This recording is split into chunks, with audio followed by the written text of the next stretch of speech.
किसी ने बड़े ही कमाल की बात कही है, उदास हूँ पर तुमसे नाराज नहीं, तेरे दिल में हूँ पर तेरे पास नहीं। झूठ कहूँ तो सब कुछ है मेरे पास और सच कहूँ तो तेरे सिवा कुछ खास नहीं। जी हाँ दोस्तों, मैं लेकर आया हूँ एक पति पत्नी की इमोशनल स्टोरी जो हमें बताएगी कि शादीशुदा लोगों को एक बड़ी सीख देने वाली कहानी है। और मैं आपसे वादा करता हूँ कि इस कहानी को सुनकर आप अपने आंखों से आंसुओं को नहीं रोक पाएंगे। तो आइए शुरू करते हैं। पत्नी ने न जाने क्या किया था कि पति ने उसे एक के बाद एक कई थप्पड़ जड़ दिए। हमेशा हर सिचुएशन को शांति से हैंडल करने वाली पत्नी भी इस बार इतनी अशांत हो उठी कि उसने अपनी चप्पल ही निकालकर पति की ओर दे फेंकी। चप्पल पति के बालों को छूते हुए निकल गई। ये किस्सा यहीं पर ख़त्म हो सकता था, मगर पति ने इसे अपनी मर्दांगनी का विषय बना लिया और बात बद से बदतर होती चली गई। रिश्तेदारों ने भी आग में घी का काम किया।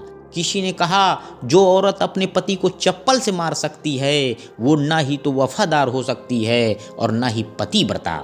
ऐसी औरत परिवार ही नहीं पूरे समाज पर कलंक की तरह है। बीवी के पक्ष वाले कहाँ पीछे रहने वाले थे। किसी ने कहा 21वीं सदी में भी जो स्त्री के साथ मारपीट करते हैं उन्हें तो जेल भेज देना चाहिए। जो कोई कहता जरूर उसको कोई और पसंद आ गई होगी, इसलिए अब पत्नी से मारपीट करने लगा है। बात कोर्ट तक पहुंच गई। दोनों पक्षों ने एक दूसरे के खिलाफ केस फाइल कर दिया। पति ने चरित्रहीन होने का तो पत्नी ने दहेज और शारीरिक उत्पीड़न का आरोप लगाया। 2 वर्षों से अधिक समय के लिए केस चला था। इन 2 वर्षों के दौरान दोनों पति पत्नी अलग अलग रह रहे थे। इन 2 वर्षों के दौरान दोनों पक्षों के समर्थकों की संख्या कम हो गई थी। पहले जहां दोनों पक्ष में समर्थकों का समूह होता था, अब गिने चुने लोग रह गए थे।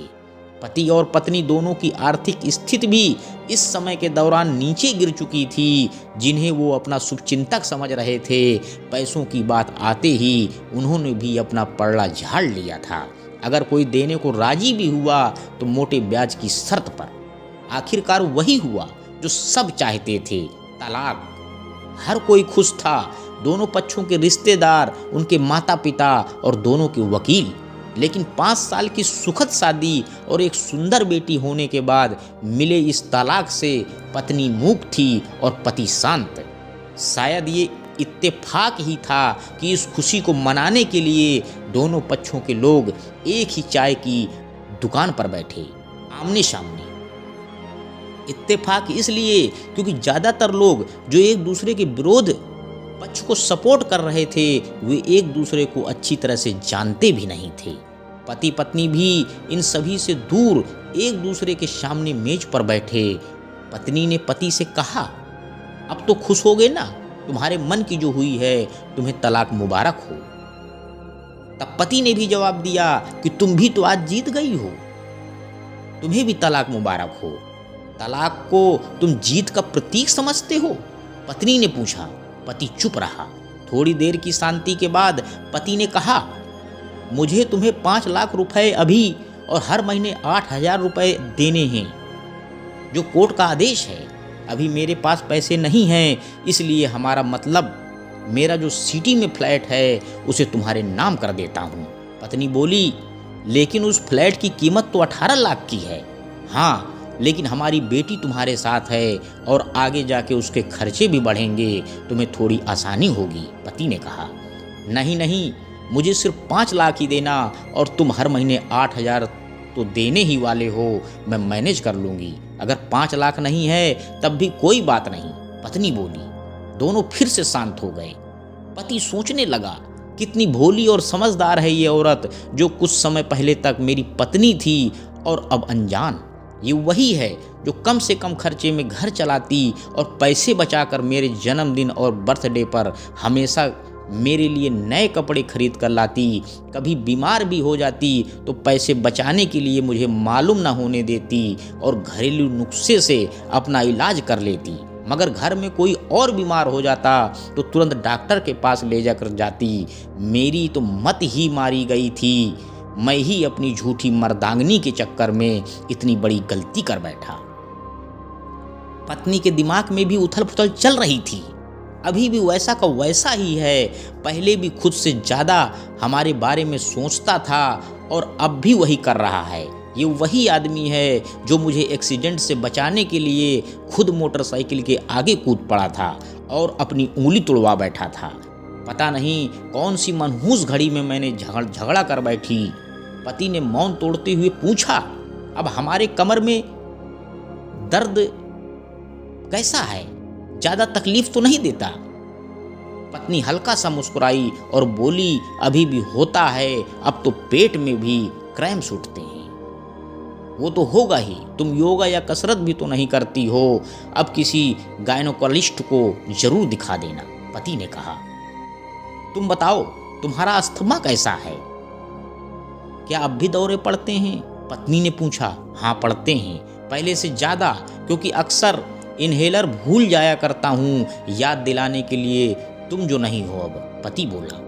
पत्नी के आंखों में आंसू आ गए। वो बोली, तुम्हें मेरे चरित्र पर सवाल नहीं उठाने चाहिए थे, तो ये परिस्थिति नहीं आती ही नहीं। हाँ मैं जानता हूँ तुम बहुत अच्छी हो, मुझसे गलती हो गई, बहुत बड़ी गलती, मैं लोगों के बहकावे में आ गया था, पति बोला। तुमने भी तो मुझ पर दहेज का इल्जाम लगाया था, वो बोला। गलत था और इस बात का मुझे भी पछतावा है, पत्नी ने कहा। पति कुछ कहना चाह रहा था लेकिन हिचकिचा रहा था। पत्नी ने पूछा, कुछ कहना चाहते हो? वो बोला, क्या सब पहले जैसा नहीं हो सकता? क्या मतलब? पत्नी ने बोला, मतलब कि हम फिर से पहले की तरह पति पत्नी बनकर, सच्चे दोस्त बनकर नहीं रह सकते? पति बोला, पर ये तलाक के पेपर दिखाते हुए पत्नी ने कहा, फाड़ देते हैं। पति ने अपने पास रखे तलाक के पेपर को फाड़ते हुए कहा। पत्नी ने भी अपने पास रखे पेपर फाड़ दिए। सभी हैरान थे। वकील, रिश्तेदार और माँ बाप, पति पत्नी दोनों एक दूसरे के हाथ में हाथ पकड़े अपने घर की तरफ चले गए।